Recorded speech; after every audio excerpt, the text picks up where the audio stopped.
प्राप्त कर लिया है, उस अमूल्य ज्ञान को प्राप्त कर लिया है, जिसके माध्यम से उसको गुरु के पास चल करके जाने की जरूरत नहीं है। वह गुरु को अपने आप में समेट लेता है, गुरु को अपने आप में स्थापित कर लेता है, उसके रोम रोम में, रग रग में गुरु स्थापित हो जाता है, क्योंकि हर क्षण वह गुरु का मार्ग ढूंढता रहता है, गुरु को देखता रहता है, और गुरु अपने शरीर में स्थापन होता है। इसका मतलब उसका सारा ज्ञान स्थापन होता है, उसकी सारी क्रियाएं स्थापन होती है, उसकी सारी सिद्धियां स्थापन होती हैं। इसीलिए जो रास्ता साधक का है वही रास्ता भक्त का है, और ये भक्त का रास्ता और ये साधक का रास्ता निरंतर प्रतीक्षा करना है, प्रेम का अंकुरण अपने आप में स्थापन करना है। क्योंकि इसमें अगर हम बुद्धि से उस रास्ते पर बढ़ेंगे, अगर हम बुद्धि से उस रास्ते पर चलेंगे तो उसमें सैकड़ों कांटे बिछ जाएंगे, उसमें सैकड़ों कंकड़ पत्थर हो जाएंगे, उसमें अगर हम भी चलेंगे तो पांव लहूलुहान होंगे, अगर प्रीतम भी कभी आ गया तो उसके पांव भी लहूलुहान हो जाएंगे। हो गया जब इश्क, हम आगों से तूफान शबाब, अक्ल बैठी रह गई साहिल पे शरमाई हुई। जब इश्क ही हो गया उस ईश्वर से, जब हम उस ईश्वर में अपने आप में पूरी तरह से लीन ही हो गए, तब अकल को एक किनारे पर अपने आप बैठ जाना पड़ा, क्योंकि अकल को साथ लेकर के, उस बुद्धि को साथ लेकर के मैं उस ईश्वर तक पहुंच ही नहीं सकता। वह कह रही है कि हो गया जब इश्क, हम आगों से तूफान है शबाब, एक तूफान आया, एक शबाब आया, एक शरीर में हलचल मची, एक शरीर में ज्वार भाटा आया, एक शरीर को लय बन गई, तरंग बन गई, वीणा बन गई, एक चेतना, एक संगीत का महान एक निनाद बनने लगा। और ऐसे आनंद के क्षणों में जब मैंने अपनी नाव उस समुद्र में डाल दी, उस तूफान में डाल दी, उसको प्राप्त करने के लिए आगे बढ़ गई, अक्ल बैठी रह गई साहिल पे शरमाई थी, उस किनारे पर बैठी रह गई, क्योंकि अगर वह मेरे साथ होती तो मैं तो डूब जाती।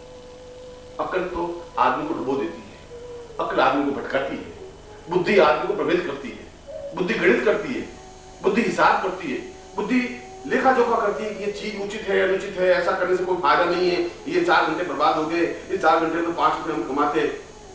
ऐसा करने वाले क्षुद्र पैदा होते हैं, मर जाते हैं, वो प्रेम नहीं कर सकते, वो ईश्वर को प्राप्त नहीं कर सकते, वो ईश्वर में लीन नहीं हो सकते, ईश्वर का आनंद की उपलब्धि प्राप्त नहीं कर सकते। उसके लिए तो अक्ल को किनारे बिठाना ही पड़ेगा, उसके लिए तो उस मझधार में अपने नाव को छोड़ना ही पड़ेगा, उसमें तो अपने शरीर में तूफान शबाब पैदा करना पड़ेगा। मगर उस विरह में, उस वेदना में, उस दर्द में एक जो खुमारी है उसको छुपाया भी तो नहीं जा सकता, उस छुपाने की वो चीज भी तो नहीं है। यद्यपि वह भक्त उसको छुपाना चाहता है, भक्त अपने आप में बहुत सामान्य अवस्था में रहता है। सूर को देखो तो बिल्कुल साधारण अवस्था में, कबीर को देखो तो बिल्कुल फटेहार कपड़ों में है, मीरा को देखो तो बिल्कुल नाचती हुई सड़कों पर निकल गई है। उसको लोग लाज की परवाह नहीं है, उसको अपने पति की परवाह नहीं है, उसको अपने ससुर की परवाह नहीं है। वो इस बात को नहीं देखती कि मेरे पास साधु संत कौन कौन से हैं। वह तो कहती है कि सूली ऊपर सहज पिया की, मुझे पिया को मिलना है तो सूली जैसी चुभन मुझे सहन करनी होगी, है मैं सोच के चली हूं। ये तुमने पहले ही निर्णय कर लिया है कि मुझे अगर उसको प्राप्त करना है तो फिर मुझे उस रास्ते पर चलना पड़ेगा जिस रास्ते पर सैकड़ों प्रकार के कांटों से मुझे चिंता नहीं है। मेरा प्रीतम तो सूली के ऊपर बैठा हुआ है और मुझे उस सूली पर लटक जाना है, टंग जाना है, क्योंकि मुझे उसको प्राप्त करना है। अब उसके लिए कोई विधि हो, उसके लिए कोई तरकीब हो, उसके लिए चाहे निंदा हो, चाहे अपयश हो, चाहे संसार उंगलियां उठाए, चाहे लोग कहें, चाहे ताने कसें, चाहे फिक्रें कसें, मुझे उस बात की परवाह ही नहीं, क्योंकि वह छुपाने पर भी वह इश्क छुप नहीं सकता, वह प्रेम छुप नहीं सकता, वह जीवन की धड़कन छुप नहीं सकती। भक्त के चेहरे से अपने आप तेजस्विता प्रकट होने ही लग जाती है। जब ऐसी स्थिति आती है तो साधक का चेहरा एक अपने आप में अजीब अपूर्व ओज से भर जाता है, एक अजीब चमक से भर जाता है, एक उसके चेहरे पर एक लालित्य आ जाती है, एक गंभीरता आ जाती है, एक चिंतन आ जाता है। जिगर मैंने छुपाया लाख अपना दर्द व गम, लेकिन जिगर मैंने छुपाया लाख अपना दर्द व गम, लेकिन बयां कर दी मेरी सूरत ने सब क्या थे दिल की। इस दिल ने मैंने अपने दर्द को छुपाने की कोशिश तो की, उस विरह को अपने हृदय में छुपा करके रखने की कोशिश तो की। मैं चाहती थी कि वो प्रेम बिल्कुल मेरे अंदर ही समेटा हो रहे, दूसरा कोई देखे नहीं। मैंने अपने चेहरे को बहुत सामान्य होने तो दिया, मगर मैं करूं क्या? जबान को तो मैंने अपने आप को बांध दिया, मगर चेहरा सब कुछ कह बैठा जो कुछ मैं नहीं कहना चाहती थी।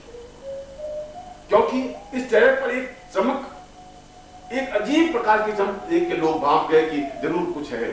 जो है वो अपने आप में अद्वितीय है, और जो वो प्राप्त नहीं कर सकते वो फिर आलोचना करते हैं, फिर वो गालियां देते हैं, वो उसको बुरा भला कहते हैं, वो उसकी बुराइयां करते हैं, वो उसकी निंदा करते हैं। वो सब इसलिए करते हैं कि उनमें ईर्ष्या है, उसमें जलन है, वो उस स्टेज को प्राप्त नहीं कर सकते। जब पुरुष इस स्टेज को प्राप्त नहीं कर सकता तो गालियां दे सकता है। जब उस लेवल तक, उस विरह के उस स्तर तक नहीं पहुंच सकता, उस आनंद को जब वो प्राप्त नहीं कर सकता, तो फिर उसके पास गालियां देने का अलावा कुछ है ही नहीं, आलोचना करने का अलावा कुछ है ही नहीं, उसको बदनाम करने का अलावा कुछ है ही नहीं। गया है उसके लिए बदनामी अपने आप में कोई तथ्य नहीं है।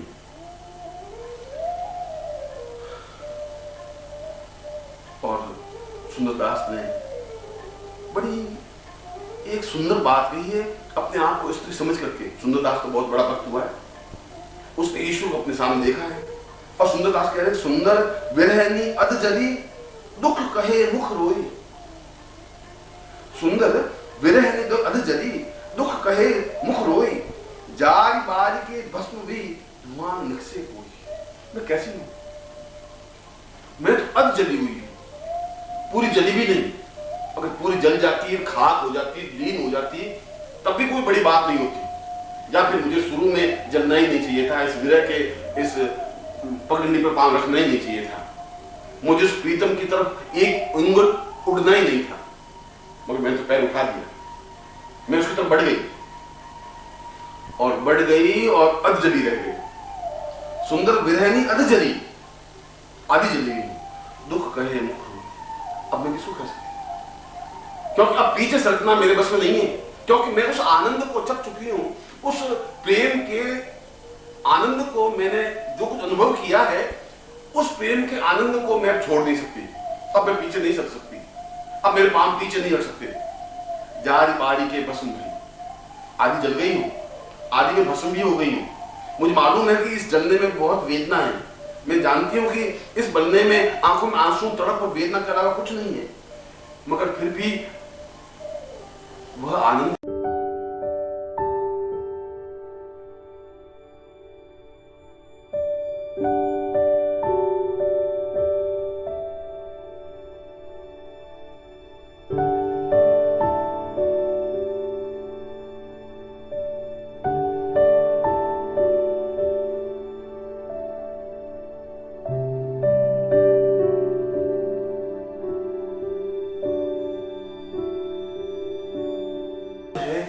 वह जीवन की पूर्णता है, वह जीवन की श्रेष्ठता है, वह कोई एहसास नहीं कर सकता। उसको करोड़ों रुपए खर्च करके भी प्राप्त नहीं किया जा सकता, वह ऊंचे पदों पर बैठ करके भी वह चीज अनुभव नहीं की जा सकती, क्योंकि यह रास्ता उस ईश्वर के पास पहुंचता है, क्योंकि यह रास्ता उस आत्मा को परमात्मा से मिलाने की क्रिया है। और अगर आत्मा रूपी स्त्री को परमात्मा रूपी पुरुष प्रीतम से मिलाना है, तो उसके लिए केवल रास्ता इस विरह का ही है। अगर ये विरह बीच में नहीं है तो ये पगडंडी नहीं है, और अगर ये पगडंडी नहीं है तो आत्मा आगे बढ़ ही नहीं सकती। आत्मा ध्यान लगाने से परमात्मा से विलीन नहीं हो सकती। आत्मा ऊटपटांग मंत्रों के माध्यम से उस परमात्मा में विलीन नहीं हो सकती, क्योंकि आत्मा को परमात्मा तक पहुंचने के लिए जो बीच में रास्ता वह विरह का है, तड़प का है, वेदना का है, छटपटाहट का है, वह अपने आप में समर्पण का है, उस समुद्र में डूब जाने की क्रिया का है। और अगर ऐसा है तो वह अपने पीठ को रिंझा सकता है, तो ईश्वर को अपने सामने साक्षात उपस्थित होने के लिए बाध्य कर सकता है। तब वह उसको देख करके तृप्त हो सकता है, तब वह आत्मा की यात्रा, उस अनंत यात्रा में पूर्णता आ सकती है, वह पूर्ण रूप से उसमें लीन हो सकता है। जिस विधि पीव रिंझाई वो सो विधि जानी ना है, जीवन जाई उतावला सुंदर ये दुख माही। सुंदर कह रहा है ये दुख है कि मैं किस विधि से उस पीव को रिंझाऊं। अब ये विधि मैं नहीं जानता, मैं तो केवल तड़प सकता हूं, मैं तो केवल एक वेदना प्रकट कर सकता हूं। हर क्षण एक छटपटाहट है, एक वेदना है, हर क्षण एक एक इंच में आगे सरक रहा हूं, पर मुझे अभी तक भी वो वेदना मेरी कम है। इससे ज्यादा मुझे वेदना आनी चाहिए, उससे ज्यादा तड़प मेरे अंदर आनी चाहिए, उससे ज्यादा छटपटाहट मेरे आनी चाहिए। उतनी छटपटाहट कि मछली को पानी से निकालने पर तुरंत प्राण त्याग देती है। और मैं तो अगर एक क्षण अलग होता भी तो जिंदा रहता हूं। ये क्या जीवन है? ये तो जीवन ही व्यर्थ है। अगर प्रेमी नहीं है तो जीवन का अर्थ क्या है? अगर प्रीतम ही मेरे सामने नहीं है तो इस जीवन का मूल्य महत्व तो है क्या? ठीक मछली की तरह होना चाहिए, पानी से अलग हुई समाप्त। और जो ही मैं उस प्रेम के चिंतन से, प्रीतम के चिंतन से एक क्षण भी अलग हूं, प्राण निकल जाने चाहिए। अब मुझे में दुर्गुण तो यही है, यही तो मेरा दुर्भाग्य है कि मैं उसको रिंझाना जानता नहीं। मुझे रिंझाने की पूरी कला नहीं आई, मुझे विरह में तड़फने का पूरा चिंतन आया नहीं। और ये बात नहीं है कि ईश्वर मेरे पास नहीं है, ये बात नहीं है प्रीतम मेरे पास नहीं है, वह तो हर क्षण मेरे पास से सरकते हैं। मगर मैं ही नहीं पहचान सकूं तो उसमें उस ईश्वर का उस दोष क्या है? मेरे उस प्रीतम का दोष क्या है? मेरे उस प्रेम का दोष क्या है? अगर गलती है तो मेरी है, अगर तड़प में कमी है तो मेरी तड़प में कमी है, बेचैनी में कमी है तो मेरी बेचैनी में कमी है, छटपटाहट में कमी है तो मेरी छटपटाहट में कमी है। वो यूं दिल से गुजरते हैं कि आहट तक नहीं होती। कितना सुंदर कहा है। वो यूं दिल से गुजरते हैं कि आहट तक नहीं होती। वो यूं आवाज देते हैं कि पहचानी नहीं जाती। वो आवाज तो देते हैं, वो अफसोस है कि मैं पहचान नहीं पाती उस आवाज को। वो दिल के पास से बिल्कुल निकल जाते हैं। मैं चाहती उसको मिल सकूं, भेंट कर सकूं, समर्पित हो सकूं, मगर उसकी आहट में सुन ही नहीं पाती। और इसलिए सुन नहीं पाती कि जो कुछ विरह मुझे में होना चाहिए, जो छटपटाहट होनी चाहिए, जो वेदना होनी चाहिए, जो तड़प होनी चाहिए, उसमें कमी है। और जब वह छटपटाहट बढ़ जाएगी, जब तड़प बढ़ जाएगी, जब आत्मा परमात्मा में कोई ज्यादा अंतर नहीं रहेगा, जब प्रेमी और प्रेमिका के बीच में कोई अंतर रहेगा नहीं, जब भक्त और भगवान के बीच में अंतर नहीं रहेगा, तो फिर वो जो ही पास में से गुजरेगा मैं तुरंत उसको पहचान लूंगी, फिर उसकी आहट पहचान सकती हूँ। वो यूं दिल से गुजरते हैं कि आहट तक नहीं होती। कमाल, ये मेरे क्या तड़पना है, ये मैं क्या प्रेमिका हूं, ये क्या आनंद है, आहट भी नहीं सुन पाती। और वो यूं आवाज देते हैं कि पहचानी नहीं जाती। वो अपने आप में एक अत्यंत विफल है, मगर वह उस वेदना को जानना चाहती है, वह उस तड़फ को बढ़ाना चाहती है, क्योंकि ये तड़फ जिंदगी का सार है, जिंदगी का आनंद है, जीवन की मस्ती है। प्रेम का बेस, प्रेम का आधार यही है। अगर यह है तो जिंदगी है। इसलिए प्रेम कहीं से खरीदा नहीं जा सकता। प्रेम को प्राप्त करने की कोई क्रिया नहीं है।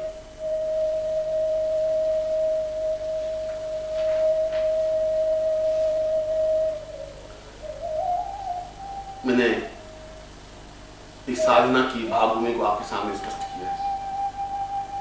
मैंने आपके सामने उन तथ्यों को स्पष्ट किया जिसके माध्यम से, जिस पगडंडी पर चल करके हम अपने उस ईश्वर से साक्षात्कार कर सकते हैं। मैंने उस चिंतन को आपके सामने रखा कि जिससे इस महासमुद्र में हम अपनी नाव को पूरी तरह से पार कर सकते हैं। और मैंने उसको देखा है। ऐसा नहीं है कि मैं गलत रास्ते पर हूं, ऐसा नहीं है कि मैंने उसकी झलक देखी नहीं है। आज तक वह नजर नहीं भूली। तूने देखा था एक बार मुझे, मैं इस पगडंडी पर, विरह की पगडंडी पर चली थी, तो उसने मुझे एक बार देखा था। और मैं एक क्षण के लिए जो उसने मुझे देखा था, उस नजर को मैं भूली नहीं हूं, उस चेहरे को मैं भूली नहीं हूं। आज तक वह नजर नहीं भूली। तूने देखा था एक बार मुझे, अपने अश्कों को पी रहे हैं, लेकिन लोग कहते हैं कि इसे होश नहीं है, ये तो लोग पागल हैं। मैं विवल हूं, लोग कहते हैं पागल है। सूर को लोगों ने पागल कहा, कबीर को लोगों ने कहा पागल है, ईसा को लोगों ने पागल कहा, सुकरात को लोगों ने पागल कहा, मीरा को लोगों ने पागल पत्थर मार मार करके जंगल से, घर से भगा दिया।